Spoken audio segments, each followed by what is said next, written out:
Revolución Francesa fue un conflicto social y político que tomó lugar en Francia durante 10 años, desde 1789 hasta 1799.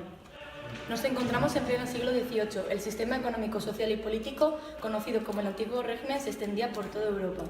En la parte económica, todo se resumía a una economía agraria. En lo social, este sistema se basaba en los estamentos que dividían a la sociedad en tres grupos: la nobleza, el clero y el pueblo llano. La nobleza y el clero no pagaban impuestos y estaban juzgados por leyes especiales, por lo que se les consideraba estamentos privilegiados. En cambio, el pueblo llano, compuesto por burgueses y campesinos, debía pagar impuestos, como el diezmo, a los privilegiados.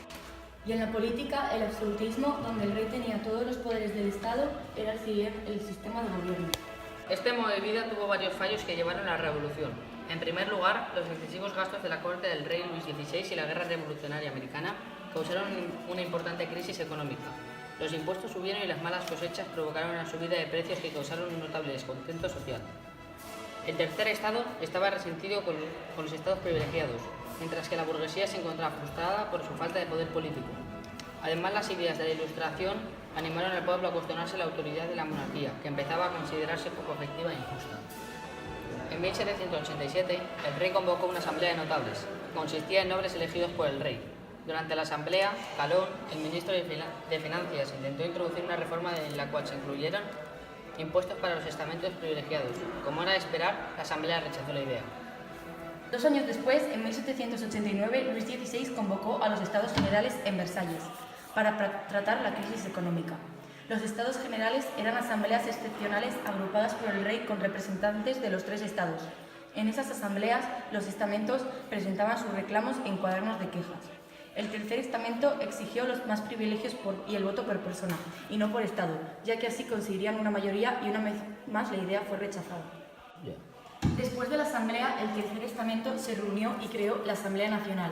Además, firmaron el acuerdo de la Sala de la Pelota de Tenis y prometieron mantenerse unidos hasta que Francia tuviera una constitución. Pronto se unieron a la asamblea miembros de otros estados, así que el rey no le quedó más remedio que reunir a los 3 estamentos de nuevo en Versalles.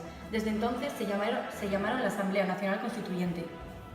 El 14 de julio de 1789, algunos radicales atacaron la Bastilla, una fortaleza medieval que se había convertido en prisión y en un símbolo de absolutismo.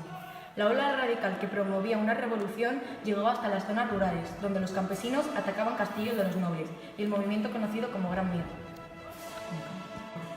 Tras la toma de la Bastilla, la Asamblea Nacional Constituyente introdujo una serie de medidas que acabaron con el final del antiguo régimen. Acabaron los privilegios y el feudalismo, así como publicaron la Declaración de los Derechos del Hombre y del Ciudadano. En 1791, la primera Constitución francesa acabó con el absolutismo y estableció una monarquía constitucional, en la cual el poder legislativo caía a cargo de una asamblea legislativa.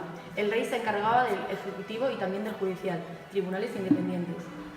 Después de que se formara la Asamblea Legislativa, algunos contrarrevolucionarios franceses emigraron y formaron grupos armados cerca de la frontera francesa. Se trataba de miembros de la nobleza y el clero que no querían dejar atrás sus privilegios. Por el contrario, algunos revolucionarios radicales pensaban que las reformas no eran suficientes. Ellos necesitaban una república. Los sans-culottes eran partidarios de esas ideas. En 1792, la Asamblea Legislativa se declaró en guerra contra Austria y Prusia, donde fueron terriblemente derrotados. En ese mismo año se produjo una insurrección.